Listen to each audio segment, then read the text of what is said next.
La première grande étape d'une vie d'adulte, c'est d'emménager tout seul. On veut la liberté que ça procure, l'indépendance, ce sentiment d'être tout simplement à l'aise, on est tout seul, il n'y a personne pour nous embêter. Le trait d'horreur que je vais vous raconter aujourd'hui, c'est justement l'histoire de Rena qui vient d'emménager dans son premier appartement toute seule. Enfin, c'est ce qu'elle pensait. Rena nous raconte qu'elle a emménagé dans son appartement au mois de février l'année dernière et sa propriétaire était une gentille dame âgée, vraiment adorable. Tu vois, le genre qui va cuisiner un petit peu trop de nourriture chez elle et qui va venir te rapporter des bons petits plats juste par gentillesse parce que voilà, elle veut prendre soin de toi. Donc elle était vraiment contente d'avoir trouvé ce petit appartement avec une propriétaire aussi bienveillante, aussi adorable. D'autant plus que Rena est quelqu'un de vraiment pas très sociable, elle souffre beaucoup de troubles d'anxiété, etc. Sa propriétaire était vraiment très compréhensive du fait que Rena était mal à l'aise un petit peu avec les gens, elle avait pas beaucoup de social skills. Donc même quand elle venait lui apporter la nourriture qu'elle voulait lui offrir, elle la laissait simplement devant sa porte et cognait pour lui signifier que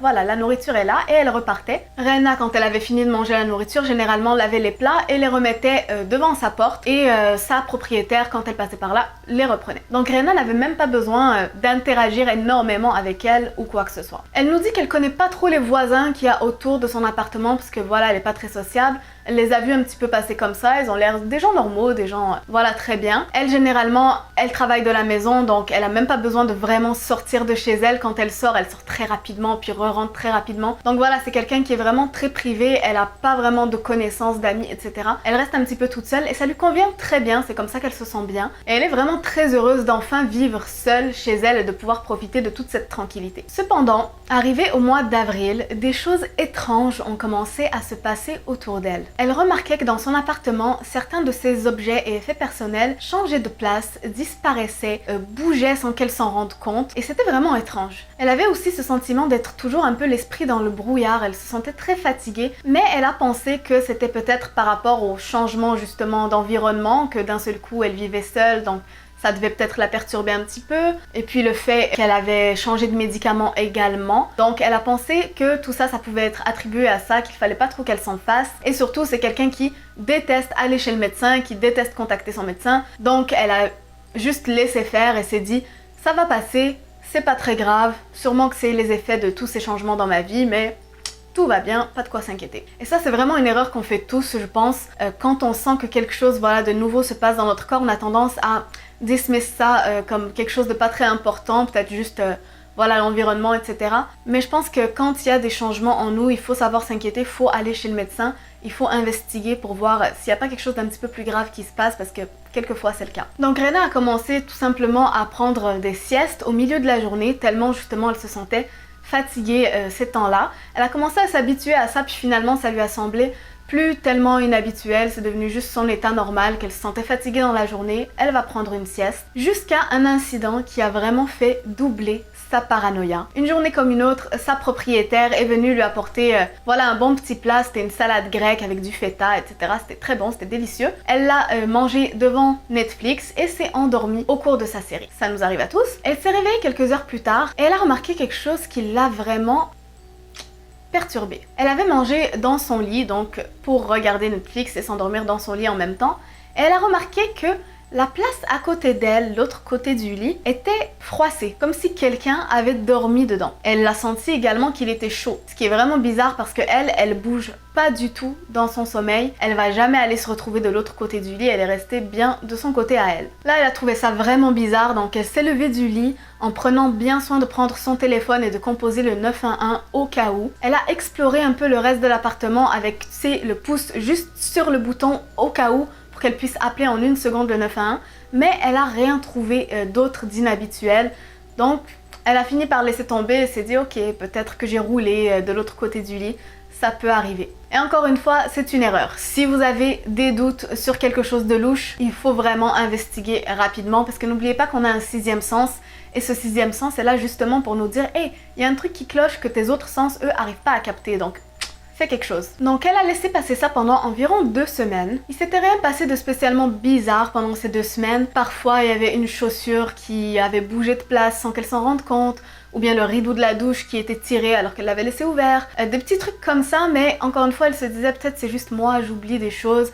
et elle a pensé en parler soit à sa propriétaire, soit à ses parents, mais elle vraiment, si c'est pas une question de vie ou de mort, elle aime pas vraiment aller chercher de l'aide auprès des gens, voilà, elle se dit que c'est juste n'importe quoi, ça va passer. Elle se disait aussi que c'était peut-être juste elle avec son anxiété qui s'imaginait des choses et qui inventait des choses, donc elle a pas voulu embêter les gens avec ça. Donc le mois de mai est arrivé et les choses ont commencé à devenir encore de plus en plus bizarres. Sa brosse à dents était toujours bougée, sa nourriture, même ses sous-vêtements. Donc c'était vraiment étrange et elle remarquait toujours une odeur inhabituelle quand elle se réveillait de sa sieste. Là, ça faisait un peu trop de temps que tout ça durait, donc elle a commencé à avoir vraiment peur et elle a appelé donc ses parents, elle leur a expliqué ce qui se passait, leur a demandé est-ce qu'elle pouvait venir quelques jours chez eux et voir un petit peu qu'est-ce qui se passait avec tout ça. Donc elle est allée chez eux, elle leur a expliqué toute la situation et en le disant à voix haute, en fait, c'est là qu'elle s'est rendue compte d'à quel point c'était bizarre, à quel point c'était vraiment creepy ce qui se passait autour d'elle. Parce que parfois quand on est tout seul, qu'on n'a pas l'avis d'autres personnes ou qu'on ne dit pas même les choses à voix haute, on a l'impression que oh, c'est pas si grave, ça passe. C'est rien, c'est moi qui m'imagine des choses. Mais en le disant à voix haute et en voyant la réaction de ses parents également, c'est là qu'elle a compris vraiment l'ampleur de la situation. Donc elle est restée chez ses parents quelques jours. Ce week-end-là, son père est allé dans son appartement pour lui prendre quelques affaires. Mais quand il est arrivé dans l'appartement, il a fait une découverte vraiment horrifiante. Sur le mur était écrit « Come back baby please ». Donc reviens mon bébé s'il te plaît. Sur le mur. Genre ouais. Écrit sur le mur. Donc son père est sorti en courant de l'appartement et a immédiatement appelé la police. C'était vraiment effrayant parce que qui pouvait avoir accès en fait à l'appartement à part eux? La seule personne qui aurait pu avoir un double des clés, ce serait la propriétaire. Et donc la police a investigué et a trouvé que le fils de la propriétaire était obsédé par Rena. Son fils pensait être dans une relation amoureuse avec Rena, bien qu'il ne l'ait jamais rencontrée. Il a tout avoué aux policiers. Il a volé le double des clés de sa mère et s'introduisait chez Rena. Il a prétendu que Rena était amoureuse de lui et que lui aussi, il pensait vraiment qu'ils étaient amoureux. Il disait que Rena lui avait donné la permission de faire ça, ce qui n'était pas le cas, mais peut-être qu'il avait la délusion qu'elle lui avait donné la permission, même si elle ne le connaissait pas. Elle n'était même pas au courant de son existence. Donc non seulement il s'introduisait chez elle, mais en réalité, il droguait la nourriture que sa mère lui apportait pour qu'elle soit justement dans cet état constamment de fatigue et qu'elle s'endorme juste après avoir mangé cette nourriture et qu'il puisse lui entrer chez elle. Il aimait s'allonger à côté d'elle, il lui caressait les cheveux, lui embrassait l'épaule, lui disait des mots d'amour. Il était vraiment persuadé d'être dans une relation amoureuse avec elle alors qu'elle n'était pas au courant de son existence. Le reste de la nourriture que Rena avait dans son frigo a été testé en laboratoire et ça a confirmé qu'effectivement il l'avait bel et bien droguée. Donc elle a vu toute cette confession-là en vidéo quand il a avoué aux policiers.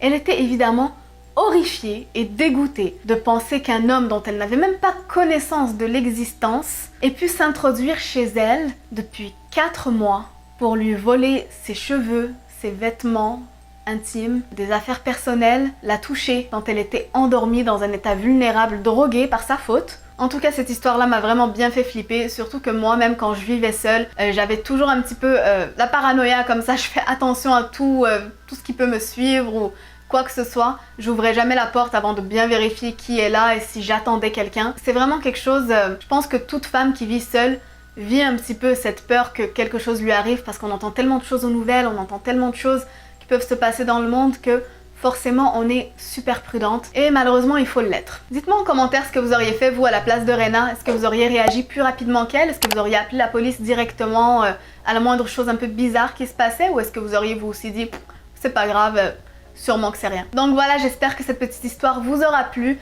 Aujourd'hui cette vidéo marque les 1 an de ma chaîne YouTube. Ça fait exactement 1 an que j'ai posté ma première vidéo sur cette chaîne et il s'agissait d'ailleurs d'une histoire effrayante. Vous pouvez la retrouver juste ici si vous avez envie d'aller voir la différence entre ma première vidéo et ma dernière vidéo. Merci à tous ceux qui m'ont accompagnée dans cette belle aventure depuis 1 an que je suis sur YouTube. C'est vraiment génial de pouvoir partager en vidéo avec vous des histoires qui m'ont marqué, des faits divers, des choses qui m'intéressent et en discuter avec vous dans les commentaires, voir un petit peu voilà qu'est-ce qu'on en pense tous, comment on aurait réagi chacun à la place de cette personne.